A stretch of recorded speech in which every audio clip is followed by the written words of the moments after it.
Good morning to all. Welcome to our social science class, especially the geography part. In the last class, we discussed about the land as a resource in our second chapter, resource and development. And now, or today, we discussed about the second natural resource, that is soil. And before that, can you differentiate these two concepts? I mean, the land and soil. We can trace the basic features and we can consider it is the differences between land and soil. First of all, we differentiate land and soil as the feature of land is it is the solid part of earth's surface. What is it? Solid part of earth's surface. Earth surface. At the same time, soil is considered as the material in the top layer of the surface. Soil is considered as the material in the top layer of the surface. Then, second feature of land is it is considered as the home for unique plants and animals. Home for many plants and animals. And in the case of soil, we can say the soil is considered as the mixture of minerals, then living organisms, air, water, etc. These are the concerning factors regarding the soil, or these are the factors regarding the soil as a natural resource. It is the mixture. It is the mixture of minerals, then living organisms,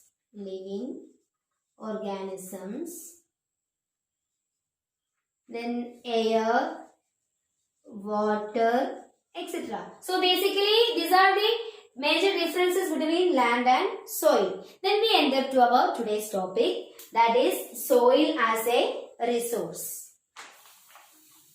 Soil as a resource.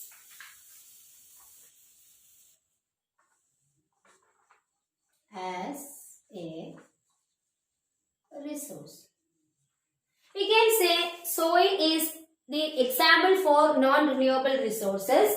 It means we can use the soil again for various purposes. And we can consider soil as the medium for plant growth, and also it is a supportive factor for the many living organisms on the surface.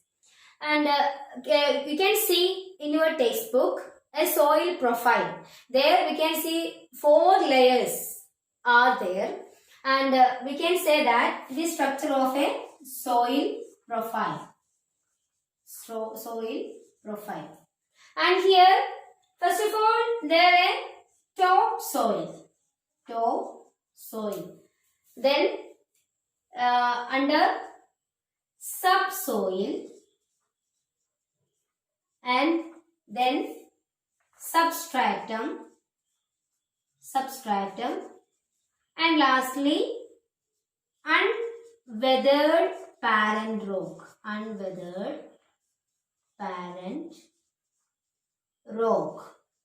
or bedrocks.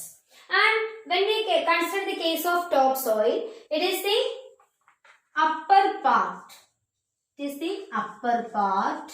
Then more fertile, then rich minerals, then humus, and because of this fertility many living organisms are there. Then softy part. These are the features of this topsoil. Softy part, then many living things or living organisms.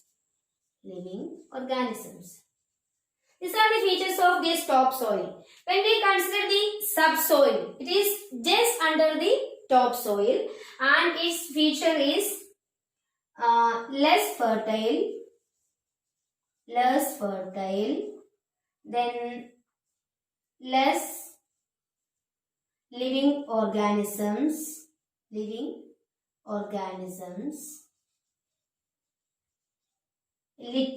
humus.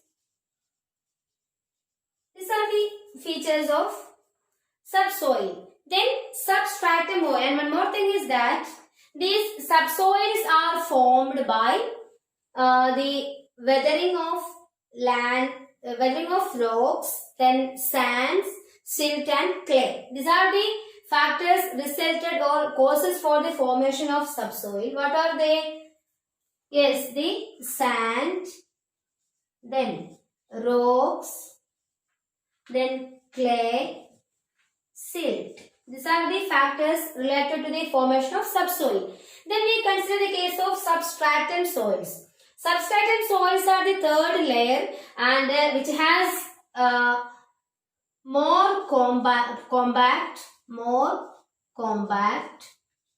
then hard and no humus. So no living organisms are there. Substratum. And these substratum soils are formed by weathering of parent or bedrocks. Weathering of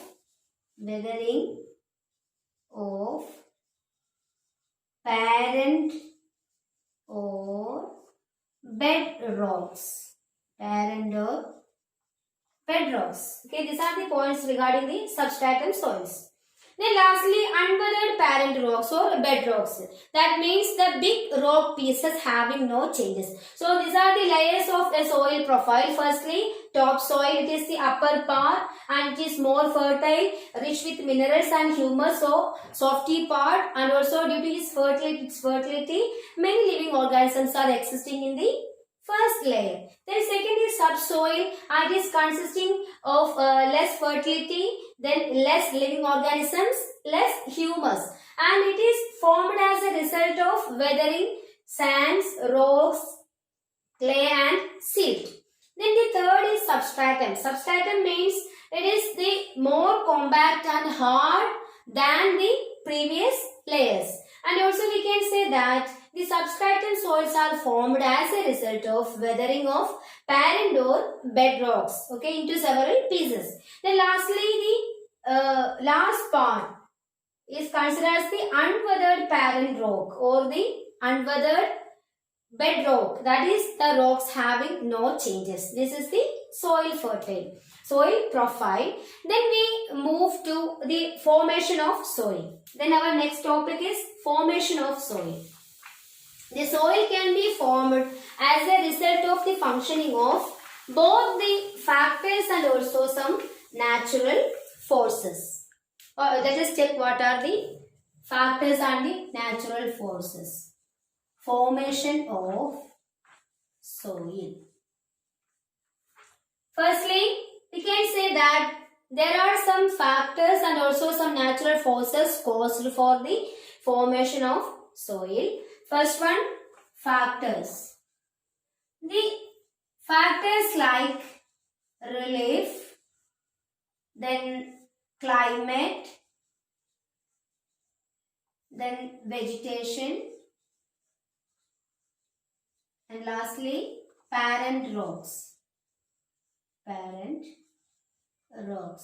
Here in geography, the term relief means it is the height of the difference, means differences in height between the highest and the lowest points of a mountain or on a landscape, not mountain, on a landscape. So relief means it is the differences in height between the highest and the lowest points on a landscape.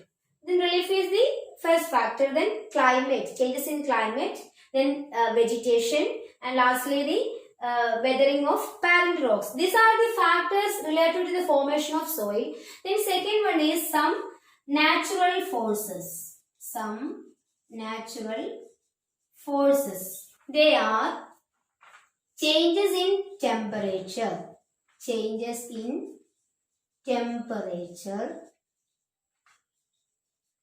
changes in the actions or the directions of running water.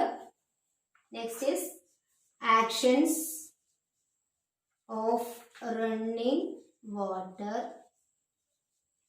Then third natural force is, it is the winds and glaciers, and lastly the activities of decomposers. Then winds and glaciers, and lastly the activities of decomposers or the microorganisms, activities of decomposers or microorganisms. These are the major factors or the natural forces related to the formation of soil. First is the factors like relief, climate, vegetation and parent rocks. Secondly, the natural forces like changes in temperature, actions of running water, then winds and glaciers, and lastly the activities of decomposers. These are the major elements. Okay. Then we divide the soil into different categories, and for that purpose we can say that due to the color, then thickness, age, and also some special features like fertility, we can classify these soils into several categories. And our next is the classification of soils into several divisions. We can divide the soils on the basis of its certain criteria. Then the next is classification of soil. Classification of soil.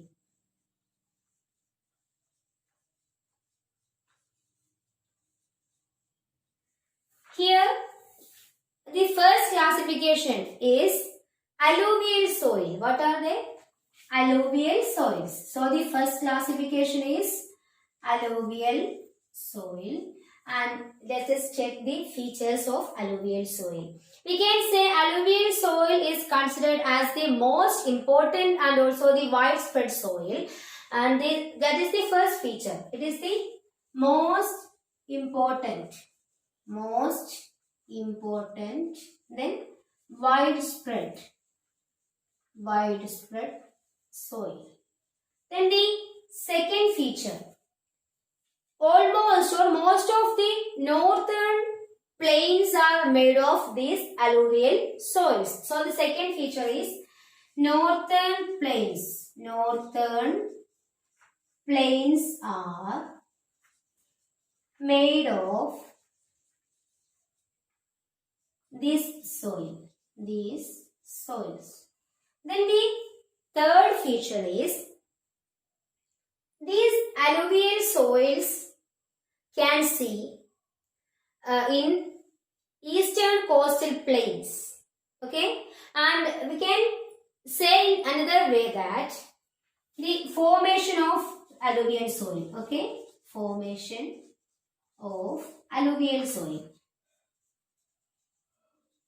Alluvial soil. Here the first cause is role of Himalayan rivers. Role of Himalayan rivers. Then second one is role of deltas. Role of deltas.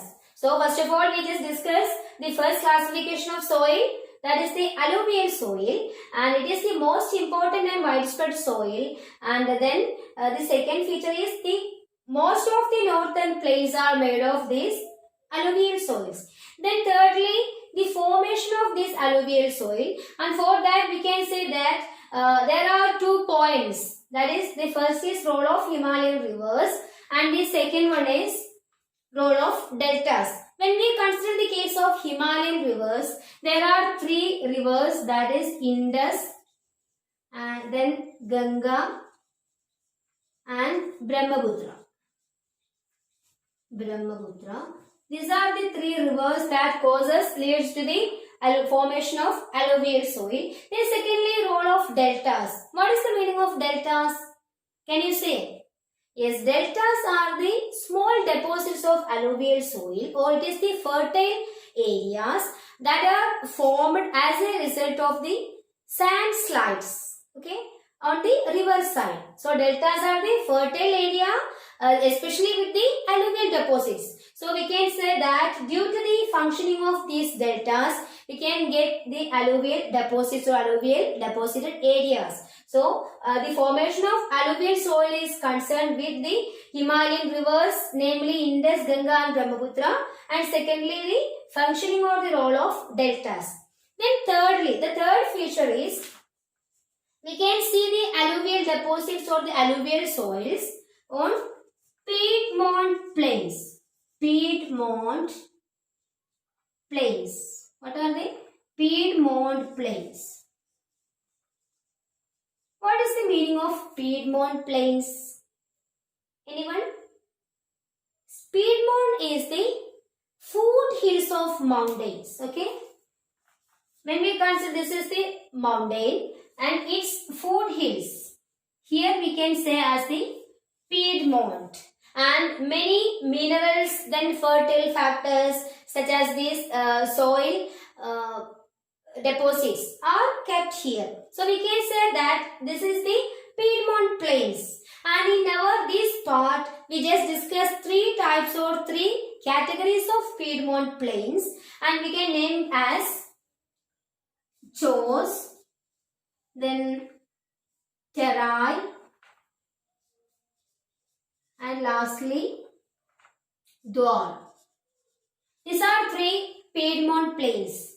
And when we take the map of our country, we can see the eastern coast areas or eastern coastal areas are the alluvial deposits. Okay, and the northern plains also considered as the most important alluvial deposited areas. And these Chos, then Terai and Dwar, these are three kinds of Piedmont plains. Okay, and we can say Chos in Punjab, Terai in Uttar Pradesh, and Dwar in Assam. Okay, don't be confused.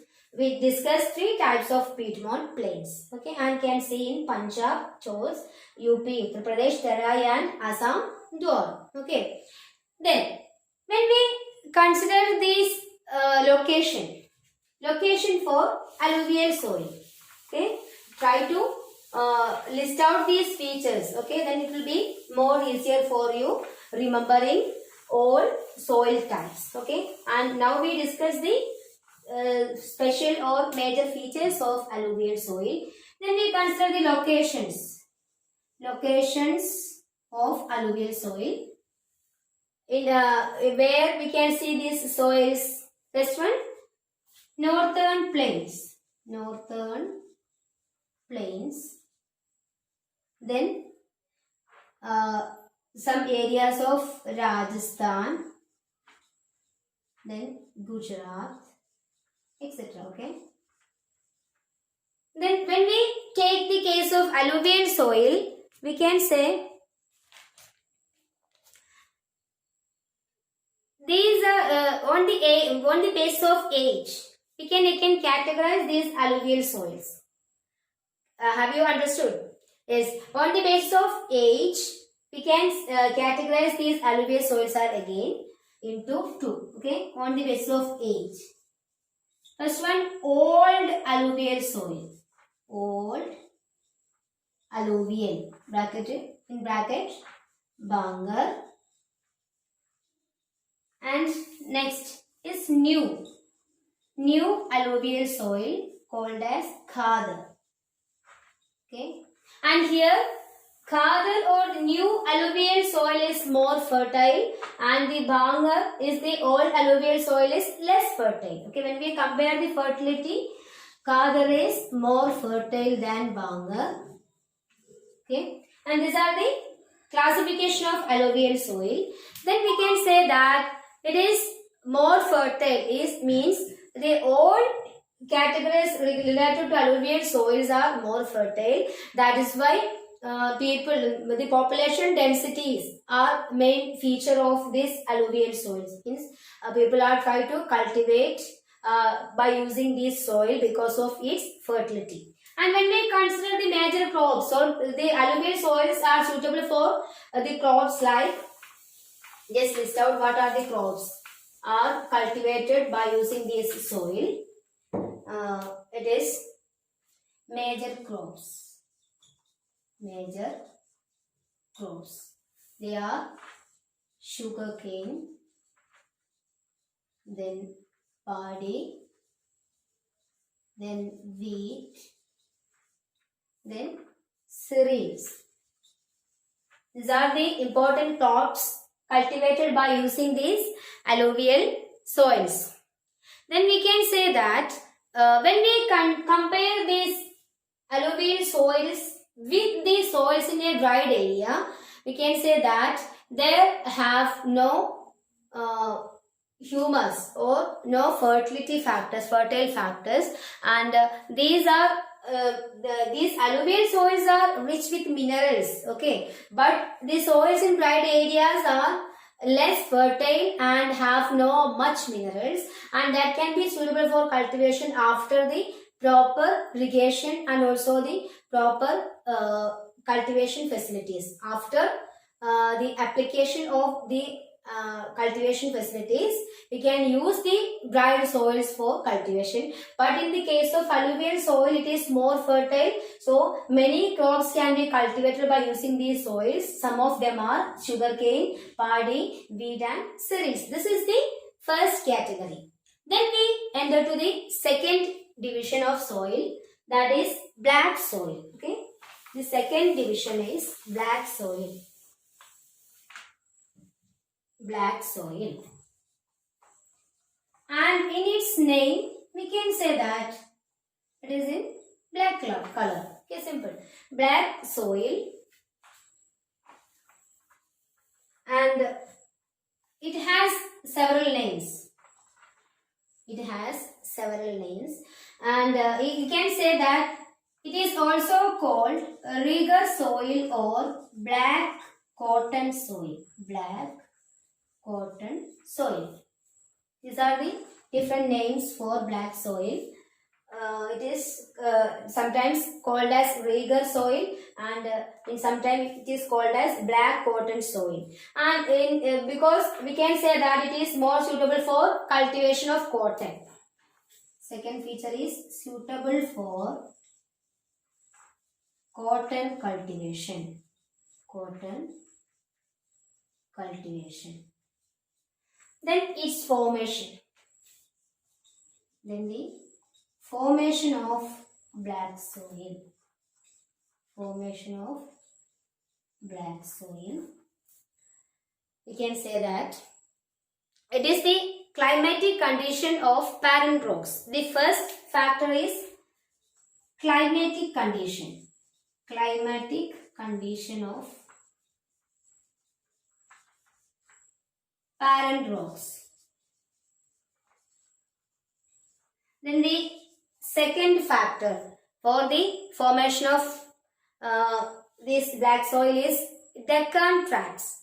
Deccan tracts made up of basalt. Okay, basalt is formed as a result of volcanic eruption, and this Deccan tract also formed or made up of basalt, and this also leads to formation of black soil.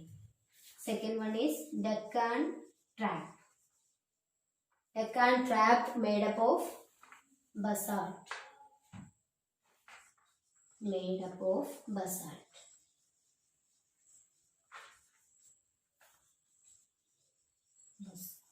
Okay, these are the two factors related to the formation of black soil. Then the location of black soil, where we could see the black soil. What are the major locations? The plateaus of Maharashtra, plateaus of Maharashtra, then Saurashtra, then Malwa, then Madhya Pradesh, etc. Okay, these are the major locations we could see the black soil. Okay, so our next second category is black soil. It is also called as Reger or black cotton soil and it is suitable for cotton cultivation. Then the formation of black soil, how it is formed. The first one is the climatic condition of parent rocks or weathering of parent rocks as a result of changes in the climate. And secondly, the Deccan Tract made up of basalt. This basalt is the rock made as a result of volcanic eruption. Then the major locations. These are the plateaus of Maharashtra, then Saurashtra, Malwa and Madhya Pradesh. These are the features regarding the black soil. And today we discuss soil and its related concepts, especially the classification of soil and its special features of each classification. So students, try to list out the features of each soil and don't be confused. Okay dears, we do one thing. From this session onwards, I will try to select the MCQs for each topic. And today, I select some MCQs for this session. And you do one thing is try to read the topics thoroughly and find out the answers for each questions. And it will make a close contact with the topics and also the chapter and helpful to you for your preparation for any exam. Okay. Then just ready for listening the questions. While I am reading, try to use your text and notebook. Okay. So, the MCQs of these sessions. First question is totally 13 questions.